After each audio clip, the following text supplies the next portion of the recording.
Welcome to Suman TV. ఈరోజు ఒక పాతకాలపు వంట చేద్దామండి. మామూలుగా మనం బెండకాయలు, ఈ బెండకాయతో ఫ్రై చేస్తాము, పులుసు చేసుకుంటాము, ఈగూరు చేస్తాము, బెండకాయ పచ్చడి కూడా చేస్తారు కొంతమంది, భిండి 65 లాంటివి చేస్తాం, ఇందులో శనగపిండి కలిపి పకోడీలు చేస్తాం, రకరకాలు చేస్తామా. బెండకాయ పులుసు కూర. మామూలుగా పులుసు అంటే మనం కొంచెం లూజ్గా ఉండి అందులో ఇన్ని ఉల్లిపాయలు వేసి ఓ టమాటా వేసి కొంచెం లూజ్గా అనుకనుగ్గా చేస్తాం కదా. ఇందులో ఏమీ వేయద్దు, ఓన్లీ బెండకాయ పులుసు, తాలింపులు అంతే.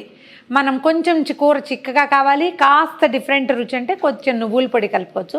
సింపుల్గా మనం అప్పటికప్పుడు చేసేసుకునేది, ఏర్పాట్లు ఏమీ చేయక్కర్లా, నో ఉల్లిపాయ వంట అన్నమాట. ఇది చేసి చూద్దాం. బెండకాయని మరి చిట్టి ముక్కలు కాదు, కొంచెం మీడియం సైజు ముక్కలు కట్ చేసుకుని కూర చేసుకోవటమే. బెండకాయ ముక్కలు తరిగి పెట్టుకున్నాము, కడిగేసి తుడిచేయండి. ఇవి కొంచెం తడిగా ఉన్నా ఏమి ఇబ్బంది లేదు. మామూలుగా మనం ఫ్రైకి ఏమనుకుంటాం, ముందే తరిగి పెట్టుకోవాలి, రాత్రి తరిగి పెట్టుకుంటే పొద్దుటి పూట వేపుడు బాగా అవుతుంది అనుకుంటాం కదా. ఈగురు కూడా అంతే. ఈ పులుసు కూరకి తడిగా ఉన్న కాయలైనా ఏం పర్వాలేదు, జిగురు మొత్తం పోతుంది, టెన్షన్ లేదనమాట. ఏదైనా ఒక మందపాటి పాత్ర, మనం మూకుడు లాంటిది పెట్టుకోవచ్చు. కాస్ట్ ఐరన్లో పులుసు కూరలు చేస్తే రంగు మారిపోతున్నాయని అనిపిస్తుంది. ఎవరికైనా అనుభవం ఉంటే చూడండి. కొత్త పాత్రలో అయితే మాత్రం చేయబోకండి. మట్టి పాత్రలో చేసుకుంటే పులుసులు చాలా బాగా కుదురుతాయి. మన చాయిస్. ఈ కూరలో ఇంకా పైన తాలింపు ఏం వేయమండి, మనకి తిరగమాత ముందే వేసేసి దాంట్లోనే ముక్కలు వేసుకుంటాము. మెంతులు మస్ట్గా వేయాలి. చింతపండు తోటి ఉడికే పదార్థాలకి చింతపండులో ఉన్న కొన్ని గుణాలు పోగొట్టాలంటే మెంతులు తప్పకుండా ఉండాలి. వాటిని మానేయకండి. అంటే ఇవి చేదొచ్చేస్తాయని అలా ఏం భయపడద్దు, ఉడికిపోతాయి కదా. ఆ మెంతుల తాలూకు ఔషధ గుణం ఫుడ్లోకి వచ్చేస్తుంది, కూరలోకి. తర్వాత మెంతి కూడా కొంచెం సుమారైన రుచిగా ఉంటుంది, అన్నంలో కలిస్తే బాగానే ఉంటుంది. ఒక 1/2 టీ స్పూన్ మెంతులు వేయండి. మెంతులు కొంచెం వేగాక ఒక 1/2 టీ స్పూను ఆవాలు. ఆవాలు చిటపట్లాడాక ఒక 1/2 టీ స్పూన్ మినపప్పు.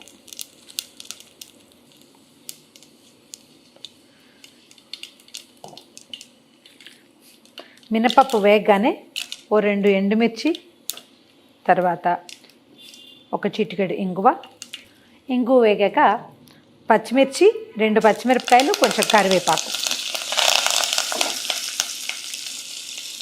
నూనెలోనే కొద్దిగా పసుపు వేసేస్తే కూరకి మంచి రంగు వస్తుంది. మనం తరిగి ఉంచుకున్న బెండకాయ ముక్కలు ఇందులో వేసేద్దాం.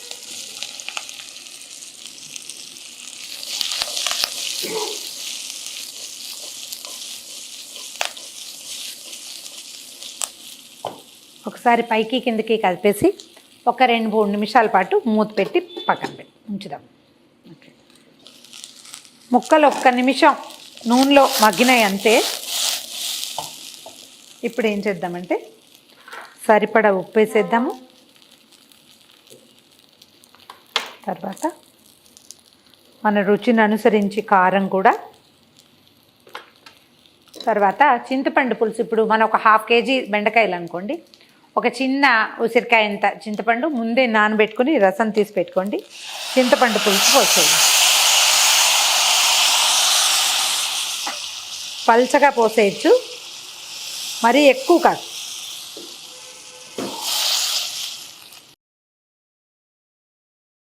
ఉప్పు, కారం, చింతపండు పులుసు అన్ని పక్కలకి సెట్ అయ్యేలాగా కలిపేసేయటము. ఇప్పుడు చూడండి, ఇట్లా తీగానే తడి తగలంగానే బెండకాయ ముక్కలు జిగురు వచ్చేసింది అనిపిస్తుంది కదా. ఈ జిగురు మొత్తం పోతుంది, ఏమీ కంగారు లేదు. చక్కగా సిమ్లో పెట్టడము, స్టవ్ మీద వదిలిపెట్టేయండి. 5 నిమిషాలకు ఒకసారి కొద్దిగా కదపండి అటు ఇటుగా. తడి పూర్తిగా ఎగిరేదాకా మనం అటు పెట్టచ్చు స్టవ్ మీద.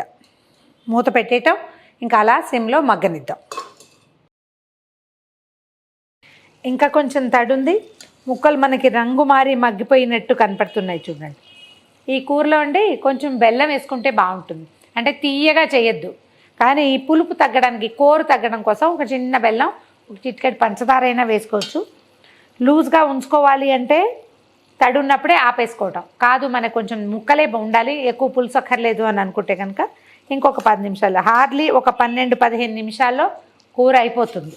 నేను ఒక్కసారే కదిపాను చూడండి. దీన్ని మళ్ళీ చూడక్కర్లా, పొయ్యి మీద పడేసి మనం రెండో పని చేసుకోవచ్చు. ఇంకొక 5 నిమిషాలు మూత పెట్టి ఉంచుదాము. సరే, మూత తీసి చూద్దామండి. అయిపోయింది మన బెండకాయ పులుసు కూర. దీంట్లో మీరు బెల్లం ఇష్టం ఉంటే వేసుకోమన్నాను కదా. మనం ఏం చేయొచ్చు అంటే కూర పొళ్ళు ఉంటాయి మన దగ్గర, పప్పుల పొళ్ళు చేసుకుంటాం. ఆల్రెడీ మనకు పాత వీడియోలో ఉందండి కూర పొడి చేయటం ఎట్లా అని. దాన్నే మనం పులుసు పొడిగా కూడా వాడుకోవచ్చు. నువ్వుల పొడి వీడియో కూడా ఉంది. 1 స్పూను నువ్వుల పొడి వేయండి ఈ పులుసులో, మంచి రుచిగా ఉంటుందండి. ఎక్కువ వేయక్కర్లేదు. జస్ట్ ఏంటంటే ఈ తడిని అది కొద్దిగా సెట్ చేస్తుంది అంతే, రుచి కూడా పెరుగుతుంది. స్టవ్ ఆపేద్దాము.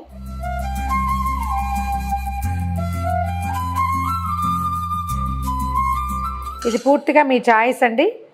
నువ్వుల పొడి వద్దనుకుంటే కూర పొడి లేదా పల్లి పప్పుల పొడి అలాంటివి కూడా వేసుకోవచ్చు.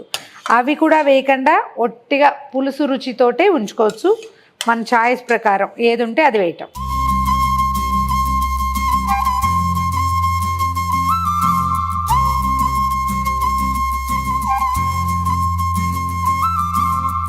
ఉల్లి వెల్లుల్లి లేని ట్రెడిషనల్ పాతకాలపు కూరల కోసం చాలామంది అడుగుతున్నారండి. నేను జనరల్గా చేసే వంట కూడా ఇలాంటిదే, అందుకని ఇలాంటివి కొన్ని చూపిద్దాం అనుకున్నాము. ట్రై చేసి చూడండి. బెండకాయ అంటు పులుసు అనొచ్చు దీన్ని, లేదా బెండకాయ పులుసు కూర. ప్రయత్నం చేసి చూడండి. ఈ వీడియో కనుక మీకు నచ్చినట్లయితే లైక్ చేయండి, షేర్ చేయండి. మరిన్ని ఇంట్రెస్టింగ్ వీడియోల కోసం సుమన్ టీవీని సబ్స్క్రైబ్ చేసుకోండి.